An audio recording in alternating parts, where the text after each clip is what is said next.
सत कबीर की दया अत आदरणीय गरीबदास साहेब जी की अमृतवाणी मंगलाचरण। गरीब नमो नमो सत पुरुष को नमस्कार गुरु की नहीं, सुर नर मनजन साधुआ संतो सर्वस दे नहीं।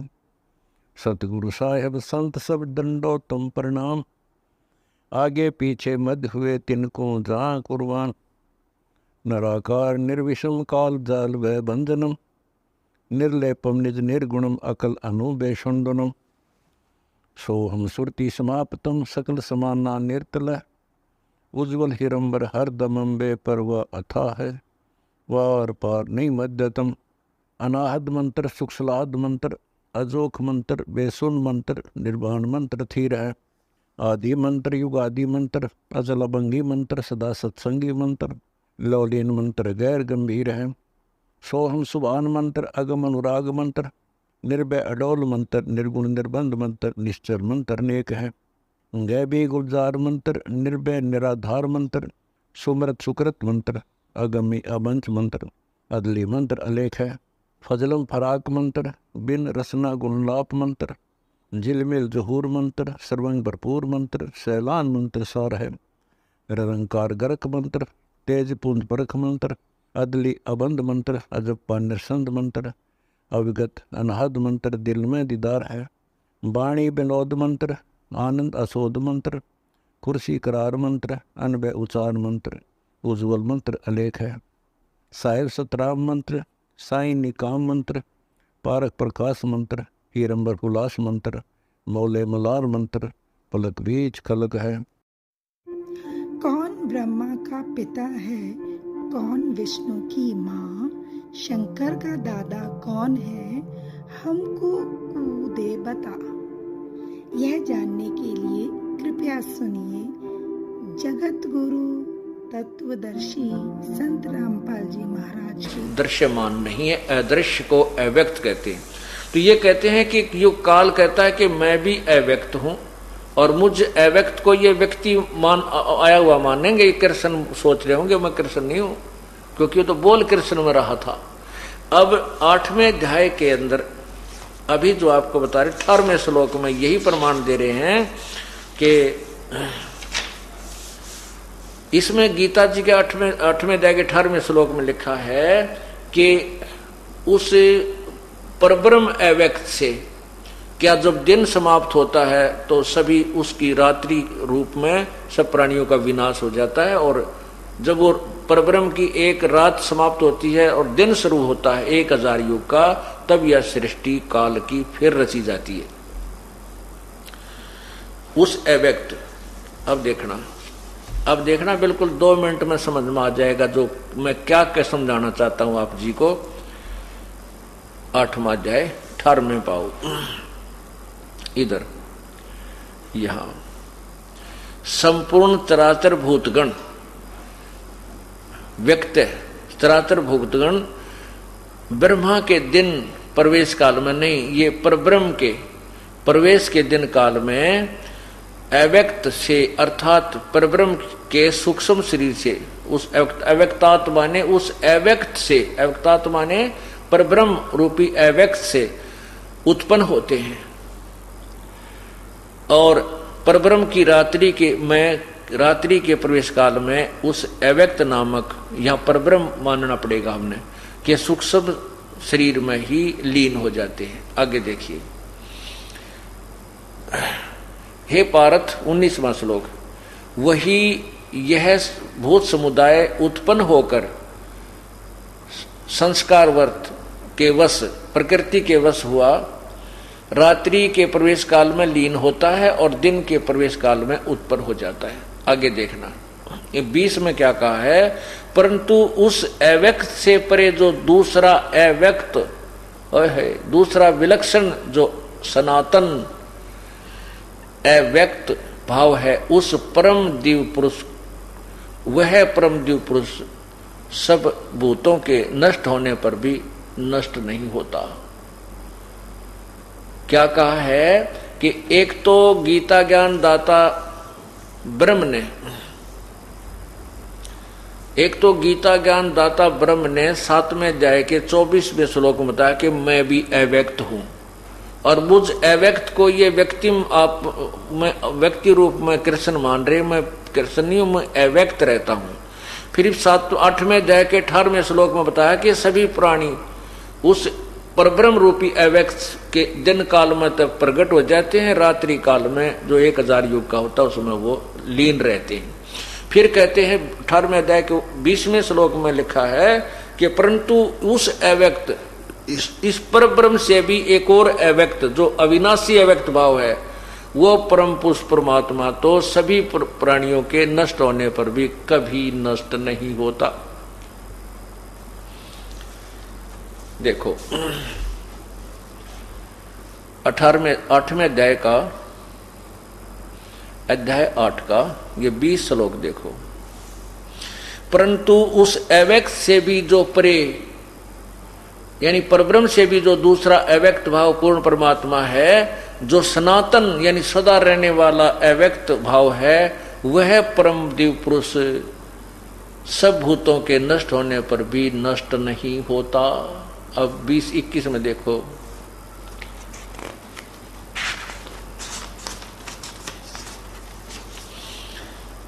अव्यक्त अक्षर, वो जो तीसरे नंबर का अव्यक्त है, परम अक्षर ब्रह्म है, वह अव्यक्त अक्षर इस नाम से कहा गया।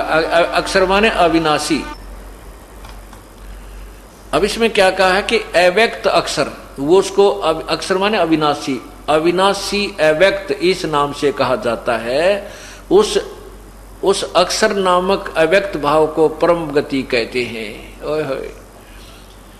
और जिस सनातन अव्यक्त भाव को प्राप्त होकर मनुष्य वापस नहीं आते, वह मेरा परम धाम है। अब ये नीचे देखिए, हे परमात्मा, हे पार्थ, जिस परमात्मा के अंतर्गत, ओए होए, गीता ज्ञान दाता कहता है किसी और पूर्ण परमात्मा के विषय में, हे पार्थ, जिस परमात्मा के अंतर्गत सर्वभूत यानी प्राणी हैं, जिस सच्चिदानंद घन परमात्मा से यह संसार, यह समस्त जग परिपूर्ण है, वह सनातन अव्यक्त परम पुरुष तो अनन्य भक्ति से प्राप्त करने योग्य है। अब देखना, इसमें आपने 8वें अध्याय के 21वें श्लोक में एक शब्द पढ़ा है कि वो मेरा परम धाम है।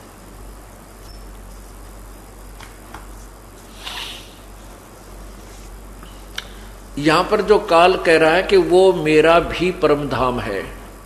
अब कहने का भाव है कि यो काल भी उस सतलोक से ही यहाँ आया है और हम भी वहीं से आए हैं। अपना भी मुख्य स्थान तो सतलोक ही है और ये भी कह रहा है मेरा भी वो परम धाम है। अब जैसे कोई किसी गांव में रहा करते और वो 2-3 पीढ़ी से शहर में रह रहे हैं और उस गांव में उनका कोई संपत्ति नहीं, कोई जायदाद नहीं, अब उनका कोई वहां पर हिसाब किताब, वोट भी कोई ना, और फिर भी उस गांव का व्यक्ति उसे कभी मिलता है तो यूं क्या कर, भाई मेरा भी पुराना गांव वो ये है। तो काल ब्रह्म इस दृष्टिकोण से कह रहा है कि वो परम, मेरा भी परम धाम है, लेकिन उसके बारे में बताता है कि हे पार्थ, जिस परमात्मा के अंतर्गत संपूर्ण प्राणी आते हैं, यानी वो पूर्ण वासुदेव है, सबके ऊपर जो मालिक है, सबका सब पर व्यापक है, और जिस सच्चिदानंद घन परमात्मा से ये समस्त जगत व्यापक है, यानी जिसने सारी सृष्टि को संभाल रखा है, परिपूर्ण है, वह सनातन अव्यक्त परम पुरुष यानी परमात्मा तो अनन्य भक्ति से प्राप्त होने योग्य है। यानी किसी और देवी देवता ब्रह्म परब्रह्म की को इष्ट रूप में पूजा नहीं करने से वो परमात्मा प्राप्त होता है। यानी अनन्य भक्ति इसका कहते हैं कि किसी और में ध्यान नहीं, ना किसी में आस्था रहे, ना किसी को इष्ट रूप में पूजे। जो पति भरता पति से राती, आन पुरुष नहीं भावे, बस पी हर्म सुरत प्रियतम, जनो कोई ध्यान लगावे। अब जैसे पतिव्रता लड़की अपने घर भी चली जाती है तो भी अपने पति का चिंतन नहीं भूलती, और पतिव्रता लड़की अपने एक ज्वाइंट फैमिली में भी रहती है, उसमें सास भी है, ससुर भी है, जेठ भी, जेठानी भी, देवर और देवरानी भी। वो यथोचित उत्तर सब आदर सबका करती है। जेठ को बड़े भाई यानी की तरह, पिता ससुर को पिता की तरह, सास को माँ की तरह, देवर को छोटे भाई की तरह। तो इस प्रकार वो सबका आदर करती है, लेकिन जो उसका लगाव अपने पति में होता है वो किसी में नहीं हो सकता। उसके लिए पति पूज्य होता है वो, और अन्य का वो सत्कार करती है। इसी प्रकार हम जितने भी अपने जो आपको मंत्र दिए जाते हैं, ये हमारा एक परिवार है। ब्रह्मा विष्णु महेश शिव, ये दुर्गा आदि, ये हमारा एक परिवार है। और हमारा कुल का, हम का सबका पिता, एक कुल मालिक पति यानी कबीर परमात्मा है। हमने जैसे वो पति वर्ता लड़की जब तक ज्वाइंट फैमिली में रहती है तो बिल्कुल मिलजुल कर सबको आदर सत्कार करती है। जब वो भिन्न भिन्न होते हैं, न्यारे होते हैं, तो वो फिर अपने पति के साथ चली जाती है। जेठ जेठानी में उसका कोई लगाव नहीं रहता, क्योंकि वो उसके साथ वो पति भरता। इसी प्रकार कहते जब हम यहाँ संसार त्याग कर जावांगे, इन न्यारे होवांगे, हम अपने सतलोक चले जाएंगे, तुम्हारा कोई लेना देना नहीं रहेगा। लेकिन इनसे हमारा कोई बिगाड़ भी नहीं है। अब अलग हो गए तो जेठ और देवरात है, कोई उसका मनमुटाव नहीं है, लेकिन पति के समय वो किसी को नहीं मान सकती। इसी प्रकार हमने अपने, इसलिए उसको अनन्य मन कहते हैं। किसी और में श्रद्धा ना हो उसको पतिव्रता स्त्री कहते हैं। इसी प्रकार किसी अन्य देव में हमारी आस्था ना बने तो हम पतिव्रता पद पर रहेंगे, और तभी परमात्मा को हम पसंद होंगे। और जब हम इस तरीके से उस कबीर परमात्मा को पूजेंगे, किसी देव में आस्था नहीं रखेंगे, तब हम पतिव्रता पद पर आ जाएंगे। उसके बारे में बताया है, पतिव्रता जमी पर जो जो धर है पांव, समर्थ झाड़ू देत है, ना कांटा लग जावे। ऐसे भगत को जो पतिव्रता की तरह अपने पूर्ण परमात्मा पर आश्रित हो गया, फिर उसके जीवन सफर में वो पूर्ण परमात्मा कांटे रूपी दुष्कर्मों को ऐसे बुहार देता है जैसे उस मेरे इस भगत के, मेरे बच्चे के कोई कांटा ना लग जा, यानी कोई पाप कर्म का दुख इसको आ ना जा, आने से पहले ही वो उनको साफ कर देता है। जैसे वो पतिव्रता जमी पर जो जो धर है पांव, वो समर्थ झाड़ू देत है, ना कांटा लग जावे। कहते हो समर्थ कबीर परमात्मा सर्वशक्तिमान प्रभु अपने बच्चे के उस जीवन सफर के आगे आगे पाप कर्मों को दूर दूर करता चलता है, मेरे बच्चे के कांटा ना लग जाए, यानी कोई कष्ट ना आ जावे। इसलिए लिखा कि वो पूर्ण परमात्मा तो अनन्य मन से प्राप्त करने योग्य होता है। अब ये तत्व ज्ञान है, गीता जी का ज्ञान है। अभी तक हमने गीता जी के बारे में दो बात बताया करते, अर्जुन तेरा क्या जाता है, तू क्या लेकर आया था, तू है शरीर तेरा है नहीं, संपत्ति तेरी, तू क्यों मोह में फंस गया। वाह वाह, गीता का ज्ञान सुना दिया। गीता जी का ज्ञान तो ये है जो आपके समक्ष आ रहा है। उसको गीता जी का सार कहा करते हैं, 4 लाइनों को। गीता जी का सार समझने में तो जोटा लगेगा पूरा, यानी पूरा समय लगेगा, और ये समझ माने के बाद फिर आपको सब ज्ञान फीका लगेगा। इसको तत्व ज्ञान कहते हैं। और ज्ञान सब ज्ञानड़ी, ये कबीर ज्ञान सो ज्ञान, जैसे गोला तोब का भाई, करता चले मैदान। अब ये तोब का गोला है कबीर परमात्मा का तत्व ज्ञान। अब देखना ये पूरे विश्व में छावेगा, और एक बार फिर देख लेना इस कलयुग के अंदर सतयुग जैसा एक माहौल बन जाएगा। क्योंकि हम जो धन इकट्ठा करना चाहते हैं, सेठ बनना, साहूकार बनना चाहते हैं, दूसरे न लूट कर, रिश्वत करके, 2 के 20 बनाकर, डाके मार कर कभी नहीं बन सकते। दूना पाप कमाते हैं, और जो किस्मत में लिखा उससे ज्यादा प्राप्त नहीं कर सकते। यदि मान लीजिए आपने किसी ने चोरी चप्पा करके 2 के 20 बना के 2-4 लाख इकट्ठे भी कर लिए, 1-2 लाख रुपया कमा लिया, कोई बालक बीमार हो जाएगा बच्चा, वो 4 लाख लग जाएंगे, और वो बच्चा भी मर जा, आगे बराबर है। अब ये कबीर परमात्मा आपको वो धन देगा जो आपकी किस्मत में भी नहीं है। आपके ऊपर आपका कोई भयंकर बीमारी है, लाखों रुपये लगने हैं, परमात्मा आपको वैसे ही ठीक कर देगा। आपको वो बच गए पैसे, और वो पाप कमा के तब पाप तो कमा सकते थे लेकिन पैसा नहीं कमा सकते थे। अब मैं आपको उस परमात्मा कैसे कृपा करता है एक दो भगत का उदाहरण देता हूं। अब देखिएगा, ये एक भक्त है धर्मचंद शर्मा, 718 शक्ति नगर बठिंडा पंजाब से आए हुए हैं वो धर्मचंद जी। वो कहाँ एक बार कृपा खड़े होकर के अपने भक्त भाइयों को दर्शन दे, वो सामने खड़े हुए, वो सामने हाथ जोड़े खड़े हैं। ये धर्मचंद जी शर्मा हैं, बठिंडा से आए हैं। इन्होंने पहले 30 वर्ष से एक पंथ से नाम ले रखा था जो 5 नाम देते हैं, निरंकार, ओंकार, ज्योति निरंजन, सतनाम, सोहम, ये 5 नाम वाले ग्रुप थे, ये नाम ले रखा था। उसके बाद इन्होंने हमारे ज्ञान का पता लगा, ये बरवाड़ा आश्रम में आए। अब 4-5 वर्षों से हमारे साथ जुड़े हुए हैं। ये अपने साथ परमात्मा का एक करिश्मा जो बीता है वो लिख रहे हैं, मैं आपको पढ़ के सुनाता हूं। ये भक्त आपके समक्ष खड़ा है, बैठ जाइए जी।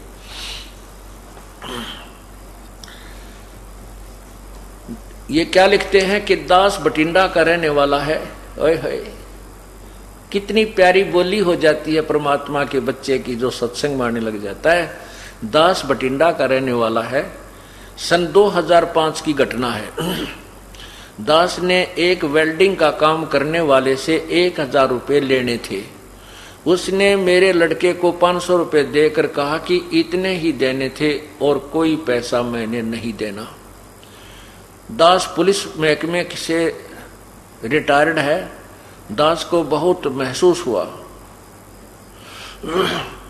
दास पुलिस के थाने में गया और एसएचओ को सारी बात बताई। तो उसने कहा कि आप बैठो, मैं अभी उसे बुलाता हूं और आपके रुपए मिल जाएंगे। वह आदमी थाने में आ गया और थानेदार को एक और ले गया। जब थानेदार वापस आया तो उसके तेवर बदले हुए थे। कहने लगा कि अपना लेन देन बाहर जाकर करो, यहां झगड़ा करोगे तो दोनों को बंद कर दूंगा। दास को दुख हुआ, परंतु कबीर वाणी का श्लोक याद आया, कबीरा आप ठगाइए और न ठगिए कोई, आप ठगाए सुख होता है और ठगे दुख होए। देख कितनी शांति दे दी परमात्मा की वाणी ने ऐसे दुख के समय। अच्छा, 1 महीने के बाद दास बैंक में गया। ओए होए, अब देखना कमाल कुदरत का। 1 महीने के बाद दास बैंक गया तो उनका प्रिंटर खराब था। क्लर्क ने कहा मैं हाथ से बैलेंस लिख देता हूं। 1 फरवरी 2005 को मेरा बैलेंस 8,752 रुपये 63 पैसे था। ये देखिएगा, ये है स्टेट बैंक ऑफ पटियाला। ये इन्होंने एक प्रमाण भी साथ दिया है।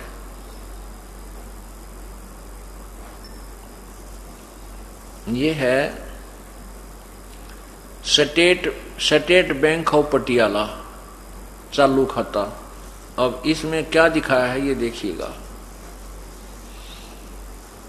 ये है, नीचे देखना,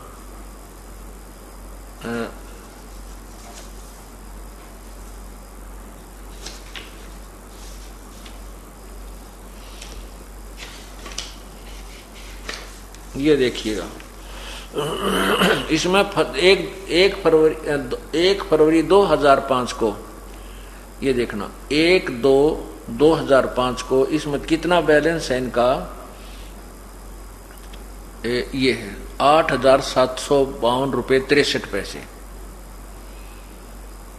और फिर उसी दिन हाथ से लिखता है, नीचे देखना ये 1/2/2005 को टोटल उसने लिखा है 24,752 रुपये 63 पैसे। 16,000 रुपये बढ़ गए। ये 8752 8,752 रुपये 63 पैसे थे उसी दिन। प्रिंटर खराब हो गया तो उसने हाथ से लिख दिए। अब उसने जब हाथ से लिखा तो टोटल बैलेंस पाया 24,752 रुपये 63 पैसे। अब फिर उन्होंने ये 11,000 एक बार निकलवाए, 9,000 एक बार निकलवाए। ये इस प्रकार जमा खाता चलता आ रहा है। अभी इन्होंने क्या बताया है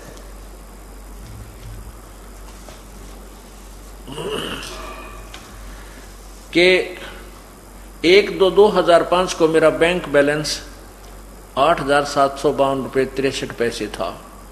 1/2/2005 को ही फिर हाथ से लिखा 24,752 रुपये 63 पैसे था। बंदी छोड़ की कृपा से 16,000 रुपये मेरे खाते में बढ़ गए। बोलो सतगुरुदेव की जय। कबीर वाणी पढ़कर यानी अपने शब्द को जीवन में उतार लें तो लोक सुखी परलोक सुखी हो जाएगा। गुरुदेव को दंडवत प्रणाम। अब पुण्यात्माओं, ये तो एक जैसे वो कहते हैं ना ट्रेलर है भगवान का, ट्रेलर। यदि हम और ज्यादा दृढ़ता से इसकी तरफ लगेंगे तो ना जाने के तक ये कर देगा। अब उन बैंक वाले का भी बैलेंस पूरा उस मालिक ने करा। अब ये परमात्मा जो चाहे सो कर दे 1 मिनट में। अब आपने देखे होंगे जादूगर मिट्टी हाथ में उठाकर रुपया बना दे चांदी का। वो तो छोटे मोटे जादूगर हैं, अस्थाई। और ये परमात्मा उन जादूगरों का भी जादूगर है। ये सारी सृष्टि उस जादूगर ने रच रखी है।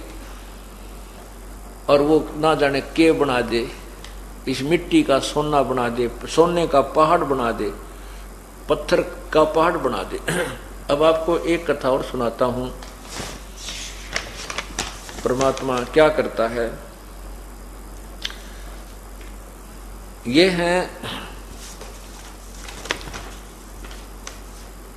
भक्त राजकंवर दास पुत्र श्री दलीप सिंह काद्यान, एक्स सूबेदार, गांव मांगावास, तहसील बेरी, जिला झज्जर का निवासी हूं। वो कहाँ है भक्त जी, एक बार खड़ा हो जाए। ये देखो, ये सूबेदार साहब खड़े हैं, श्री राजकुमार दास पुत्र श्री दलीप सिंह काद्यान, गांव मांगावास, तहसील बेरी, जिला रोहतक। अब इनके बारे में मैं आपको सुनाता हूं, जिन्होंने अपनी आप बीती मुझे लिख कर दी है। आप कृपा बैठ जाएं।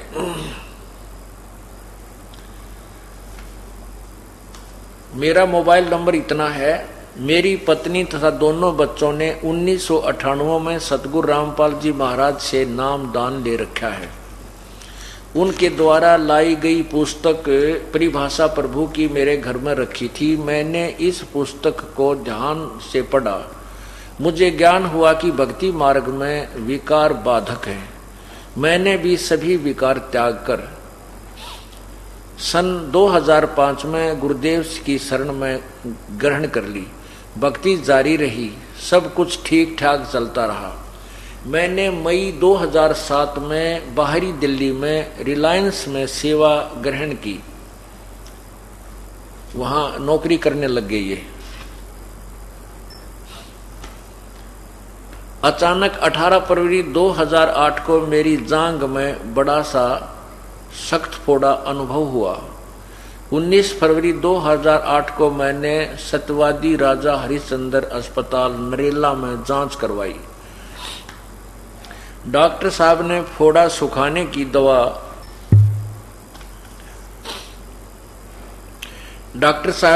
सुखाने की दवाइयां दी। 5 दिन बाद फिर जांच करवाने के लिए कहा, मगर उसी दिन दोपहर 12:30 बजे दर्द बढ़ गया। मुझे सदगुरुदेव की आवाज सुनाई दी, कि यदि आप पहले शरण में आ जाते तो ये कष्ट भी नहीं आता।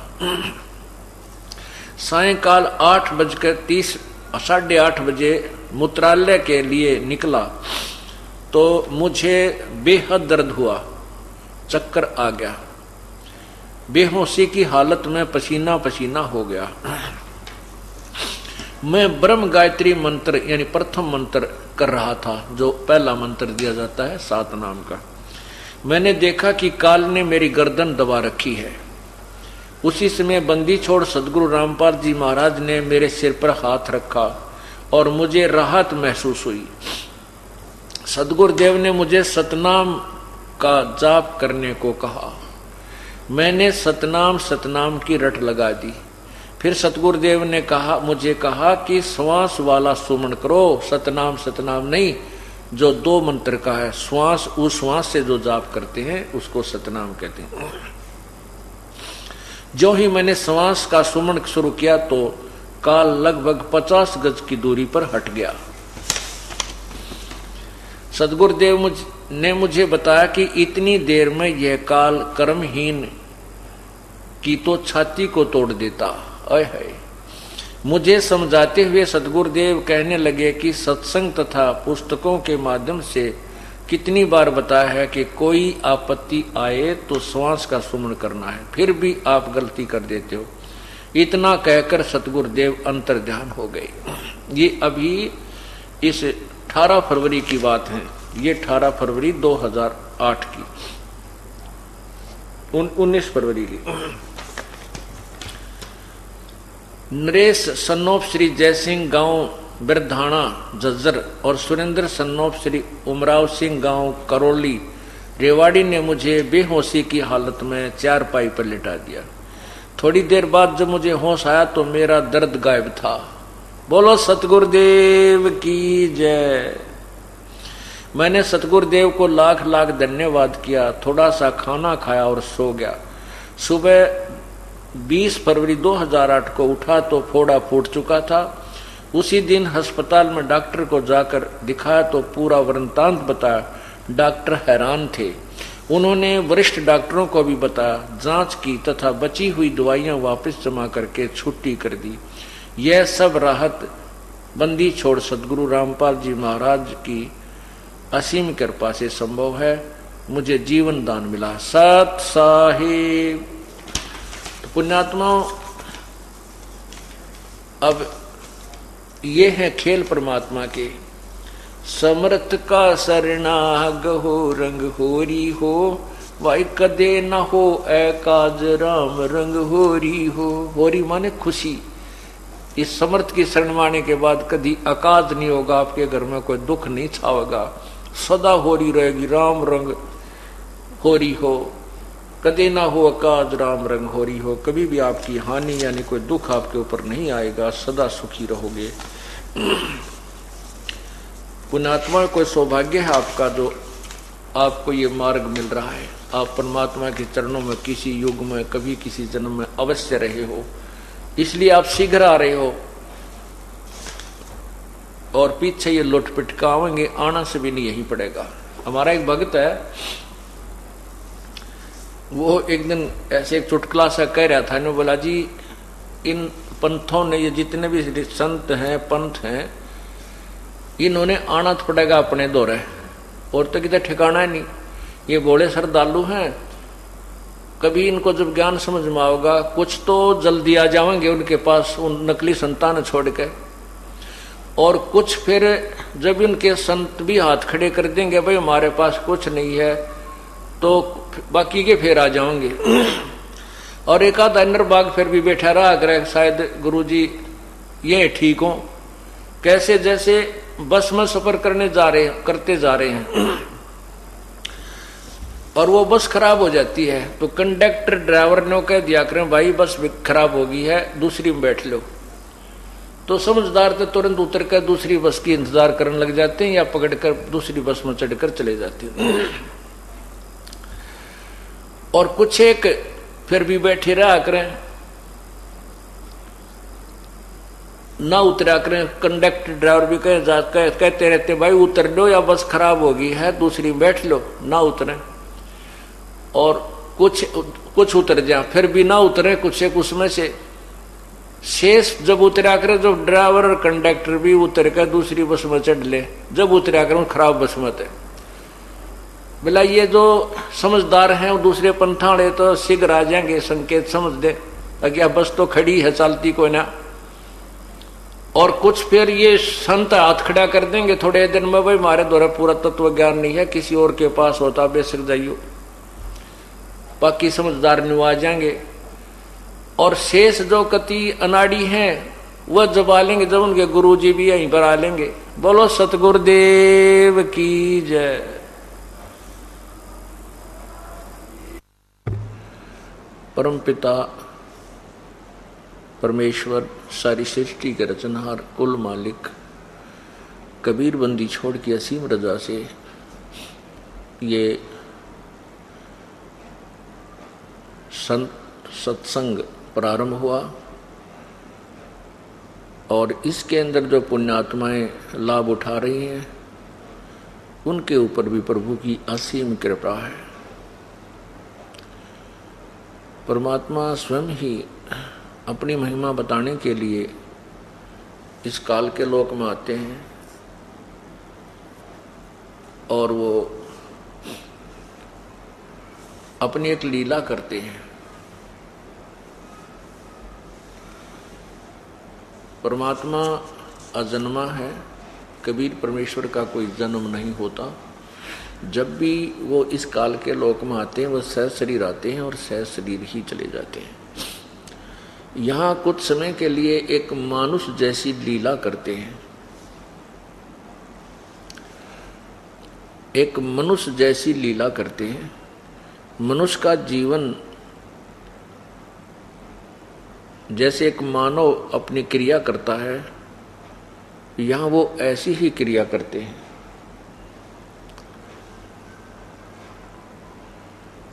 तो उस समय हम उसको केवल एक मनुष्य जान लेते हैं, हम उन्हें भगवान नहीं मानते।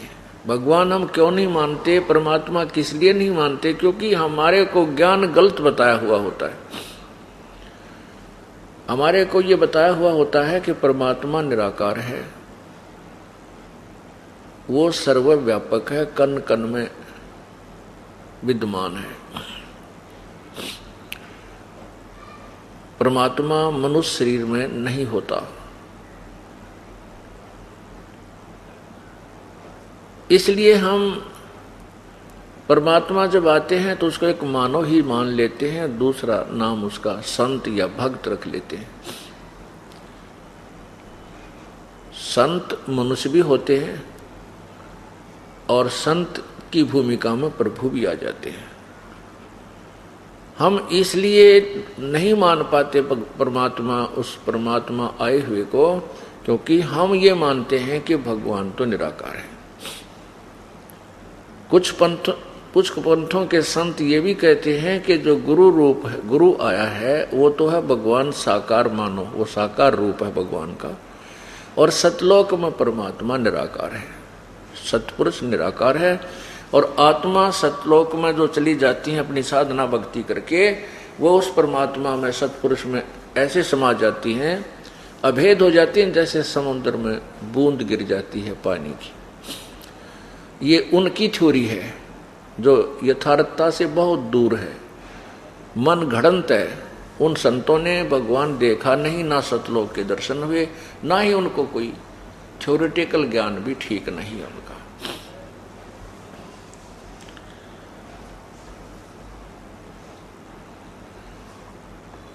आज जो ये समापन हो रहा है,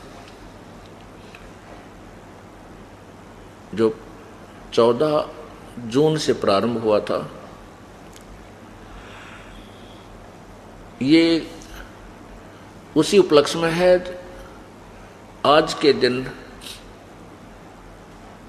ज्येष्ठ सुदी पूर्णमासी, जेठ उतरते की पूर्णवासी को सुबह ब्रह्म मुहूर्त में, अर्थात सुबह के 4 बजे के आसपास, वो परम पिता परमेश्वर पूर्ण ब्रह्म, सारी सृष्टि के रचनहार कबीर देव, कबीर साहब, कबीर प्रभु अपने सतलोक को त्याग कर सह शरीर इस मृतलोक में प्रकट हुए थे। उन्होंने बनारस के अंदर, जिसे काशी शहर भी कहते हैं, वहाँ एक लहर तारा नामक तालाब के अंदर एक कमल के फूल पर एक नवजात शिशु का रूप धारण किया था।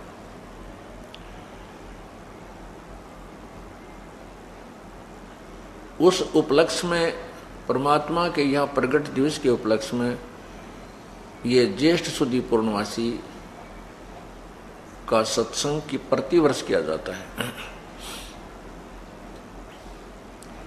सन 2007 में हम इसे नहीं कर पाए, क्योंकि कहते हैं भक्ति मुक्ति के दाता सतगुरु भटकत प्राण फिरंदा, उस साहेब के हुक्म बिना नहीं तरवर पात हिलंदा। उस परमात्मा के हुक्म बिना तरवर का पत्ता भी नहीं हिल सकता। उसी की रजा से सब हुआ था, उसी की रजा से ये अब देखना क्या होगा। पूरा विश्व परमात्मा को पहचानेगा। हिंदुस्तान, हमारा भारत जो है, ये पूरे विश्व में विख्यात होगा, समृद्ध देश होगा। यहाँ वही शांति होगी जो सतयुग के समय हुआ करती थी। आपसी राग द्वेष, लड़ाई झगड़े, ये मार काट, पैसे के ऊपर इंसान कति शैतान हो लिया, ना बाण भाई का प्यार रहा, ना माता पिता की श्रद्धा, केवल एक पैसा पैसा नजर आता है। और ये तत्व ज्ञान के बिना ये जीव इस बुराई को त्याग नहीं सकता।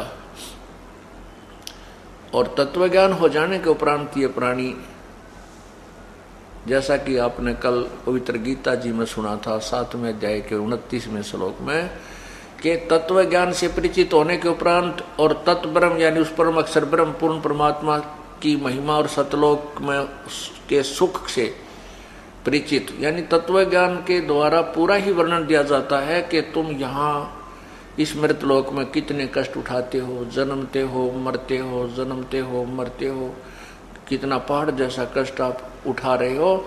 और सतलोक में जाने के बाद फिर तुम्हारा जन्म मृत्यु सदा के लिए समाप्त हो जाएगा। वहाँ फिर हम ऐसे ही रहा करेंगे जैसा यहाँ रह रहे हैं। ये तो डुप्लीकेट माल है, यहाँ का जो जीवन है, यहाँ की पृथ्वी है, यहाँ के जो सुख हैं, ये तो बिल्कुल 3rd क्लास 4th क्लास का है, जहाँ वो माल भी नहीं है।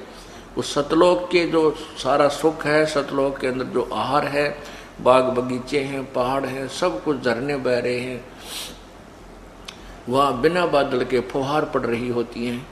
यानी जो सुख हम यहाँ आर्टिफिशियल फुहारे पूरे लाकर या वैसे प्राप्त करते हैं, वो वहाँ सदा बना रहता है।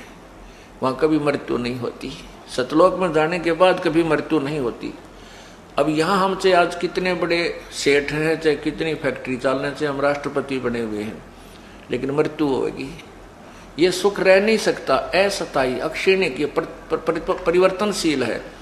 और वहाँ कांस्टेंट है, सदा रहने वाला शाश्वत सुख है। तो जब हमें ये पता चलेगा कि ये जो हम लूटा लुट्टी खसोटी कर रहे हैं, या पैसे के ऊपर हम कुछ भी करने को तैयार हो जाते हैं बुरे कर्म को, फिर ये ज्ञान हो जाएगा कि जो हम 2 नंबर से पैसा इकट्ठा करते हैं किसी भी कारण से, चाहे चोरी से, ठगी से, लकोक है, या कोई और मिलावट मिलूट करके, रिश्वत आदि ले करके, वो पैसा हमारे लिए एक बहुत बड़ा दुखदाई होगा। और हो सकता है उसके कारण हमारे घर में कोई ऐसी बीमारी लग जाए जो वो पैसा जो हमने दूर दूर से जोड़ के इकट्ठा किया वो भी चला जा, और वो बच्चा भी मर जाए जिसके लिए हम उसको सुखी करने के लिए और दुनिया को लूट लूट कर धन जोड़ रहे थे। क्योंकि प्रभु का विधान है कि भाग्य के बिना जितना भी आपकी किस्मत में है उससे ज्यादा नहीं मिलेगा और कम भी नहीं रहेगा। ये तो है एक कॉमन रूल प्रभु का, साधारण सामान्य कानून है। तो ये कानून अटल है।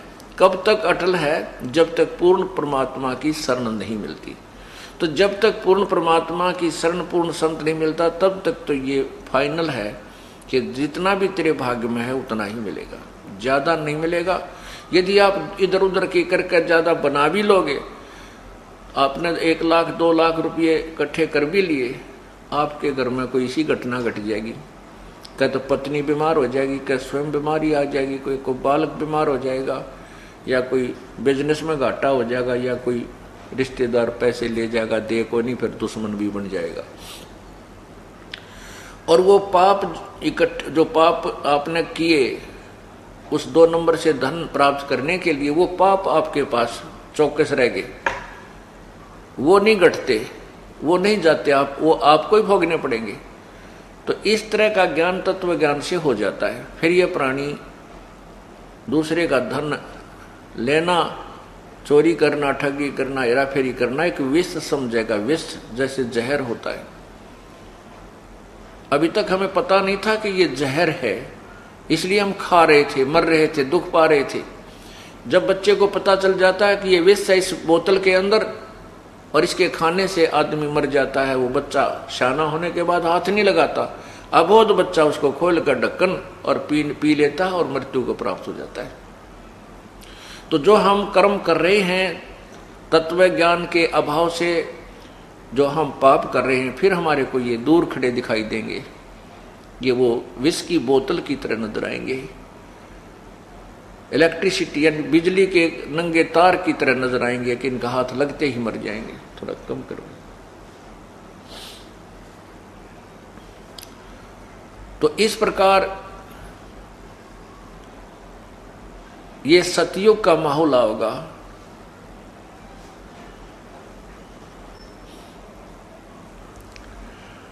अब आप सत्संग में आते हैं, देख रहे हो, मैं तो विशेषकर देख रहा हूं कि जब से इस दास ने परमात्मा की मजदूरी करनी शुरू की है, उसके बच्चों के लिए उसके तत्व ज्ञान को प्रचार करना शुरू किया है और ये उपदेश देना प्रारंभ किया है, उस दिन से देख रहा हूं कि जो भक्त हमारे परमात्मा कबीर बंदी छोड़ की शरण में आए हैं, उस समय उनकी क्या स्थिति थी। शुरुआत में तो वही आए हैं जो केवल बीमार थे, रोगी थे, किसी का घाटा हो रहा था, क्या में बरकत नहीं थी, पशु मर जावे थे, किसी की फसल खराब हो जाती, किसी का ट्यूबवेल ना लग गया था, किसी की भैंस के थन बिगड़ जाए थे। तो शुरुआत यहाँ से हुई थी, क्योंकि समर्थ की समर्थता का तभी पता चलता है जब हम उसके गुणों को प्राप्त करते हैं। जैसे हम परमात्मा के विषय में सुना करते थे, प्रभु ये कर देता है, प्रभु निर्धन को धनवान बना देता है, परमात्मा रोगी को स्वस्थ कर देता है और परमात्मा अंधे को आंखें दे देता है, प्रभु पिंगल को पहाड़ पर चढ़ा देता है। तो ये हम भगवान के गुण सुना करते, लेकिन होते कहीं नहीं देखे थे। हमने ये मान लिया था कि ये कभी सतयुग में होते होंगे, अब नहीं हो सकते, क्योंकि हमारी बाल बुद्धि थी, मंद बुद्धि के थे हम, तत्व ज्ञान नहीं था। अब कारण ये था कि जो परमात्मा के गुण उस समय थे वो आज भी हैं, क्योंकि वो अपरिवर्तनशील है। प्रभु के गुणों में कोई परिवर्तन नहीं होता। वो हमें प्राप्त नहीं हो रहे थे, वो अपनी त्रुटि थी। जैसे बिजली के गुण आप सुनते हो, बिजली पंखा चलाती है, ठंडी ठंडी हवा देती है, कूलर चलाती है, ट्यूबवेल चलाती है, आटा पीस देती है, ऐसे ऐसे गुण, और अंधेरे को उजाले में बदल देती है। ये इलेक्ट्रिसिटी के मेरिट्स हैं, गुण हैं उस बिजली के, और उसके गुण तो हैं, लेकिन वो कैसे होंगे कि अपने पास पंखा भी हो, बल्ब भी हो, और फिर कनेक्शन हो उस पावर हाउस से जिसमें बिजली हो, और फिर देखना कनेक्शन मिलते ही बिजली अपना काम शुरू कर देगी। अब हमारे साथ क्या किया हुआ था इन अनजान संतों ने? उनको तत्व ज्ञान था नहीं, वेदों का ज्ञान भी नहीं था ऋषि और मैं ऋषियों को। वेद पढ़ पर वेद न जान, ये बाचे पुराने 18। जड़ को अंधा पत्ते खोआ, वही भूल गया सिरजनहारा। वेदों को पढ़ते हैं परंतु भेद नहीं जानते थे। वेदों को पढ़ते थे फिर भी वही क्रियाएं करते थे। जैसे आपने कल सुना था कि ये ऋषि लोग ज्यादातर तप करते थे, जबकि घोर तप करते थे, हठ योग करते थे। जबकि वेदों में और पवित्र गीता जी में, पवित्र चारों वेदों में, सवसम वेद में इस हठ योग को मूर्खों का कर्तव्य लिखा है। राक्षस स्वभाव के लोगों का ये शास्त्र विधि विरुद्ध साधना होने से राक्षस स्वभाव के लोग करते। तो ऋषियों को राक्षसों से कम हम कैसे माने। जैसे दुर्वासा जी ने एक बच्चों की जरा सी गलती पर प्रद्युम्न ने दुर्वासा के प्रद्युम्न को एक बच्चे लड़की का स्वांग बना करके श्री कृष्ण के लड़के प्रद्युम्न को दुर्वासा के पास ले गए थे। और ये पूछने लगे मजाक में, बच्चों ने मजाक कर दिया कि इसको लड़का होगा या लड़की। दुर्वासा ने श्राप दे दिया कि तुम्हारा नाश होगा, यादों का नाश होगा। उनके वचन से जो उन ऋषियों ने तप करके जो भी वो भक्ति धन कमाया, उससे उन्होंने राक्षस जैसा कर्म कर दिया। 56 करोड़ या 2 लड़के मर गए। इसी प्रकार चुनक ऋषि ने 72 अक्षौणी सेना, 72 करोड़ सेना मानदाता चक्रवर्ती राजा की अपनी उस भक्ति कमाई थे, जो धन जोड़ा था, वो जो सिद्धि कमाई थी, उसके आधार से उसकी 72 करोड़ सेना को मार डाला। और कपिल मुनि जी, कपिल जी,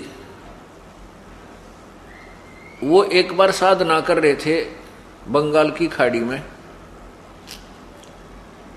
और राजा सगड़ के 60,000 पुत्र कोई क्रिया अपना धार्मिक अनुष्ठान करते चल रहे थे। उनका घोड़ा खोल कर इंद्र ने और चुनक ऋषि की जांग का बंधवा दिया, टांग के। तो घोड़े की तलाश करते हुए 60,000 सगड़ के पुत्र जब ऋषि कपिल जी के पास आए, तो उन्होंने उस ऋषि के ऐसे शरीर में, काखों के इस कंधों के नीचे कोख में बाले गाड़ दिए। ये सोचा कि ये ऋषि ने हमारा घोड़ा बांध दिया है लाके, और अब इसको ललकारते हैं तो युद्ध करें। अब ऋषि के तप करते करते उसकी पलक, आंखों की जो पलक हैं, इतनी बढ़ गई थी, जमीन पर टिकी हुई थी। ऋषि को दर्द हुआ, जब भाले लगे, उसने अपनी पलकों को हाथ से ऐसे उठा, क्रोध में ऐसे करके ऐसे घुमाया, उसमें से अग्निबाण छूटे और 60,000 सगड़ राजा के बेटे वहां मर गए। 60,000 सगड़ के होते कपिल मुनीश्वर खाए। अब बताओ, राक्षस किसी ने क्या करते, जो मांस खाया करते, मांस खाते थे, वो चाहे न्यू मार दो, चाहे तीर से मार दो, चाहे सिद्धि से मार दो, एक जैसी बात है। तो कहने का भाव हमारा ये है, परमात्मा ये समझाना चाहते हैं कि जब तक हमें तत्व ज्ञान नहीं होता, हम ऐसे ही कर्मों में लगे रहते हैं और शास्त्र विरुद्ध साधना करते रहते हैं। तो जब हमें तत्व ज्ञान हो जाता है तो हम केवल वही क्रिया करते हैं जो हमारे को यहाँ से छुटकारा पाने की। और परमात्मा की भक्ति से ही हमें शांति मिलती है, घर में सुख होता है। तो हम जो आपको बताना चाहते थे कि अब एक सतयुग आएगा, सतयुग जैसा माहौल हो जाएगा। अब आप तो ये दास पहले देखा करता था कि उनके पास कुछ भी नहीं था, दुखी हो रहे थे। आज 8-7 साल हो गए, 10 वर्ष हो गए, किसी ने 2 वर्ष, किसी ने 4 वर्ष, किसी ने 5 वर्ष, किसी ने 10 वर्ष, 12 वर्ष। आज परमात्मा ने उनकी वह मौज कर रखी है कि गांव में उंगली टिकती है कि ये घर इनके पता नहीं कहां से धन आता है। अब हमारे साथ ये बच्चे जेल में थे, 2 लड़के यहां से थे, गुराना थे, दोनों भाई और दोनों जेल में। तो परमात्मा अपने बच्चों के साथ रहता है। एक भाई तो 4-5 महीने के बाद जमानत होगी, दूसरा हमारे साथ आया। और प्रभु ने यहाँ उनके ऐसी मौज कर रखी थी जो पहले काम चला था उससे 21 मौज होगी, 21। और हिम्मत देख उन बाण बेटियों की, उनकी माताजी की, दोनों बेटे जेल में, और मुलाकात करने जाती थी। जब न्यों क्या करती कि तुम हार गए हो ना जेल में, तुम उकता गए हो तो बाहर आ जाओ, हम आ जाएंगे जेल में थारे स्थान पे। एक तो न्यों जाकर रो, है नाश हो गया, है नाश हो गया। एक ये हिम्मत दिया उन बेटियों ने, उनकी माँ ने, अगर तुम हार गए हो ना, काली मान रहे हो, तो तुम बाहर आ जाओ, हम तुम्हारे स्थान पर गुरुजी के साथ आ जाओ, रहेंगे। कहने का भाव यह है कि प्रभु ने पेटा पर रखा है कि वो साथ रहता अपने बच्चों के। तो लोग, गांव वाले कहने के, आसपास के लोग ये कहने लगे, भाई इनका धन कितना हो इतना, ये मजाक करने लगे, ये कहने लगे कि ये आश्रम में सोना बताओ थे 30 किलो, वो इनका हाथ लग गया 1-2 किलो, ये वहां से ले रही। अब उन लोगों की सोच तो इतनी है, इससे आगे वो सोच नहीं सकते, क्योंकि ज्ञान उन्हें सुना को नहीं। तो ये भक्त कहते हैं, बात तो थारी ठीक सा, भाई सोना ताव है आश्रम में थे, पर जिस तरह तुम कह रहे हो ऐसा नहीं आता, वो तरीका और है भगवान का देने का। अब ये इस प्रकार जब हमारा भगवान ठाठ करेगा, हमने चोरी की क्या आवश्यकता पड़ेगी, क्या झूठ बोलने की आवश्यकता पड़ेगी। जैसे आपने कल उस भगत की कहानी सुनी कि 16,000 रुपये बैंक में बढ़ गए। ये तो जैसी हमारी श्रद्धा बढ़ेगी उतनी बढ़ा देंगे। और कैसे बढ़ जाते हैं, जैसे एक बहन, एक बेटी आ रही है यहाँ से, डराना की लड़की है वह। परमात्मा की कथा सुनो, परमात्मा की कथा की चर्चा करो। इसके अतिरिक्त जो भी बातें करते हो, सुनते हो, वह सब व्यर्थ है। ऐसे ही आध्यात्मिक वीडियो देखने के लिए हमारे चैनल विश्व विजेता संत रामपाल जी महाराज को